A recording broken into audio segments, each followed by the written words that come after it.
Saruman, you tell me, has betrayed us. Our list of allies grows thin. We do not have the strength to fight both Mordor and Isengard. Who will you look to when we've gone? The dwarves?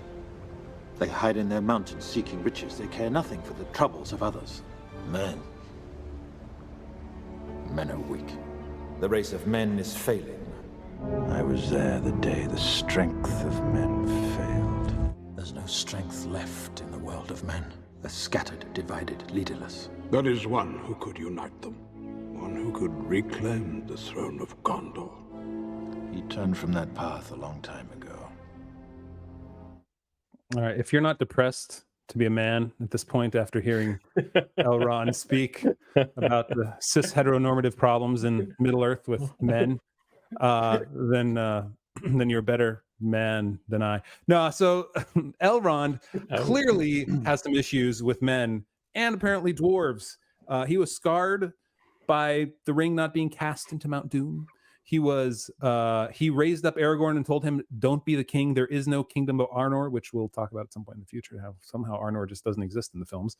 But this, I just want to read. This is how, when Frodo first saw Elrond, just so that we know this is Tolkien's, how Tolkien calls Elrond, and visually Frodo sees him. So this is from when Frodo first sees him in Rivendell. "The face of Elrond was ageless, neither old nor young, though in it was written the memory of many things, both glad and sorrowful. His hair was dark as the shadows of twilight, and upon it was set a circlet of silver. His eyes were gray as a clear evening, and in them was a light like the light of stars. Venerable he seemed as a king crowned with many winters, and yet hale as a tried warrior in the fullness of his strength. He was the Lord of Rivendell and mighty among both elves and men." All right, Michael, this is your favorite. We didn't call it Elrond the Constipated because I think that might be a little bit a turn too far. Yeah. What do you think? All right, so I'm gonna harken back to an episode we did a couple times, or maybe it was last time, because we do 3 at a time, 4 at a time. That's our episode on Aragorn, where we talked about Aragorn the Reluctant King, and I had a great problem at that point because, and especially egregious is the quote from that you just played from Elrond about that it says that Aragorn turned from that path long ago. In fact, in the books, it's the exact opposite. Elrond has been preparing Aragorn. He's been Aragorn's father, or surrogate father, and he's been preparing Aragorn for the mantle of kingship. We talked about how Arwen's been working on the banner for 38 years, that banner that the Rangers carry, and that gets unfurled. Elrond is fully supportive. He had Anduril crafted while Aragorn was in Rivendell. The strength of men is what Elrond is looking forward to in the books. He's seeing that men, the strength of men, namely the strength of the Númenóreans that are left, who, technically, of course, Aragorn is his great 23 greats nephew, because his brother Elros was the first High King of the men, and so they've totally flipped it. Elrond has now become this doubter of men. And there's one more quote I would point out, and it is to when Elrond is talking to Arwen in the movies, and he says to her when she wants to stay, and he says, "There's nothing for you here, only death." And the problem is, that's also exactly the opposite. He knows that Arwen, I'm not saying he isn't sad that Arwen Undomiel is not going with him to the Blessed Lands at the end. I'm saying that he knows this is her fate, and she's been preparing for it for nigh on 4 decades, and he supports the plan. It's the exact opposite. Elrond is the facilitator of the return of the king, literally the return of the king. And so that's why I find this particular change so egregious. What did you think after reading the book, after seeing the films, Mixer? Did you think this isn't the same character, or did it strike you as different? Yeah, it's it's not the same character at all. I completely agree with everything Michael just said. I think although I really like Hugo Weaving, and I like the success of his character, quote unquote, with the Lord of the Rings. I'm glad that the movies were very successful, and I liked his character growing up. But then when you go back and you look at all the lore, and you're like, this is really messed up that he's saying all these things, because Elrond is Aragorn's biggest cheerleader throughout the entire story. There's never a moment where he's not supporting him in this thing that he does want to do. And I actually, for the Middle Earth Mixer podcast, check it out, folks, if you haven't already. I'll put a link below. I actually just, I still have to edit it, but I just did my podcast on the Angmar Wars, which is a huge, like I remember when I was a kid and I had that game, the Battle for Middle Earth 2, Rise of the Witch King. It was like, I was a huge nerd for like that story. And when you realize Elrond's role in protecting the heirs of the last king, Arvedui, and how he worked hand in hand with the chieftains to not only police the North, but prepare them for their eventual return to their former power. That's something that he was present for that entire time. So it's not just something that he was working to in Aragorn's life. He was working towards it for, well before Aragorn was even born. He sends his own sons with the Grey Company to go and bring the banner to Aragorn when Aragorn unfurls it at the Stone of Eric. This is like, he was willing to lay his own sons down to get that that item that declared Aragorn's legitimacy to him. So sons that are sadly cut from the movies. Yeah. Exactly. Well, sons and also the Rangers, right? You think Aragorn, Rangers. He's the Lone Ranger in this movie. There are no other There's no Rangers. He's a Ranger at Barlam and Butterbury. He's one of them Rangers, whatever they are. Them? But apparently those are his pronouns, is them, because he's the only one there is. But that was, and my sons, I've always hated that because they love Eladon and Elrohir, like the characters that, even though they only play small parts, they don't have many lines, but it's so cool that these sons of Elrond have been spending, they're scouts for Elrond. They've been working with the Rangers. They've been fighting the forces of evil in the Misty Mountains. And of course, they're with Elrond. They're with Aragorn in the Paths of the Dead, through the Paths of the Dead, and through Gondor.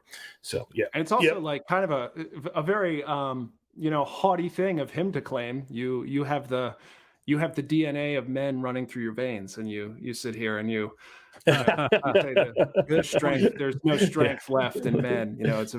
It's just if you understand who Elrond is, you're just confused by these statements. Elrond, half elven, yes. And the other half. What's the other half? What's the other half, Elrond? That's why he's balding. Is the other half.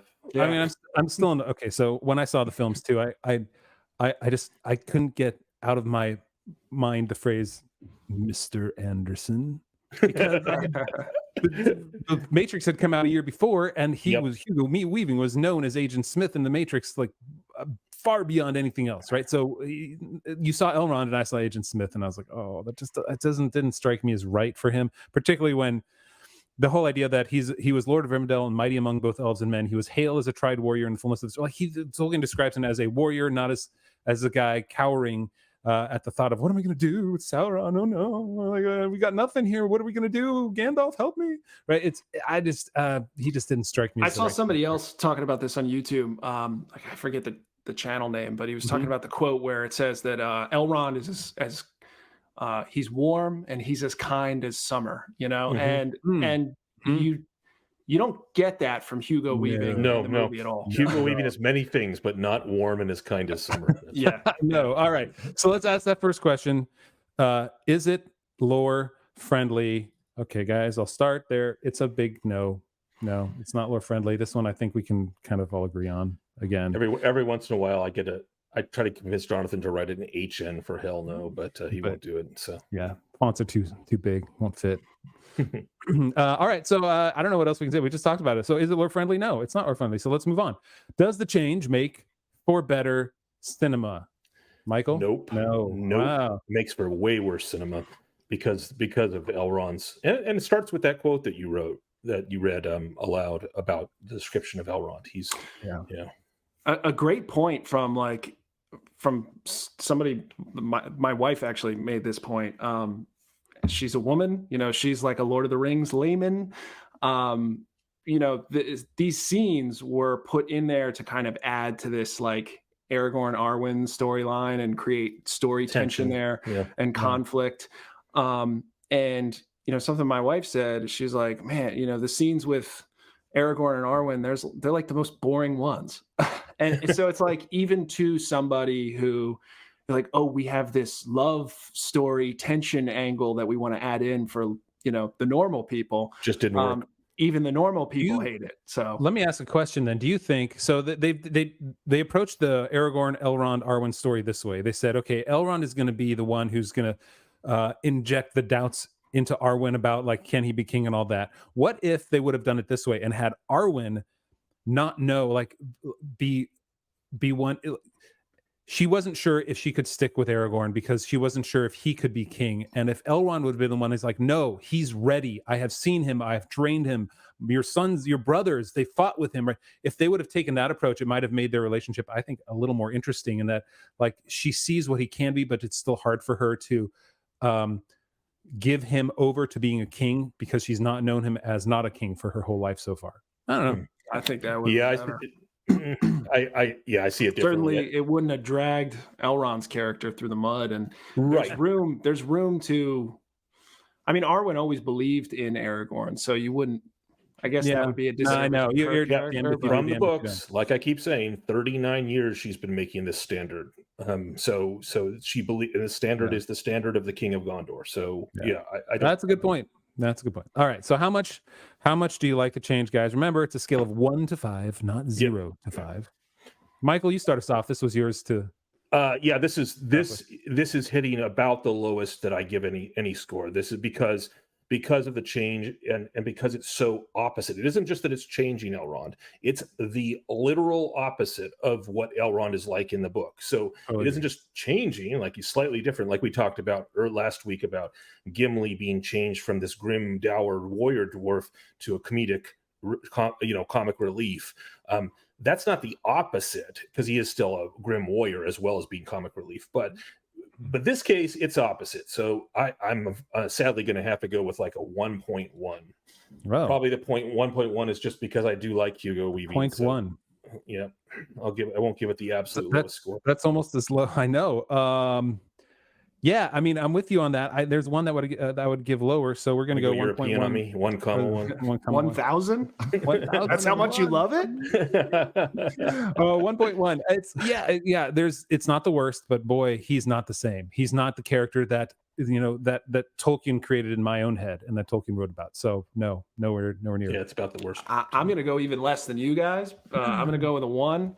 And that's because even though I do like Hugo Weaving, I wasn't super obsessed with the Matrix movies like everybody else was when they were a kid. So, I don't feel weird about hitting him with a 1 there. All right. Okay. So for those of you just listening to this, Jonathan has just changed his answer to a -1 so that he can I can be the lowest. He can maintain the purest mantle. That's funny. 1.1.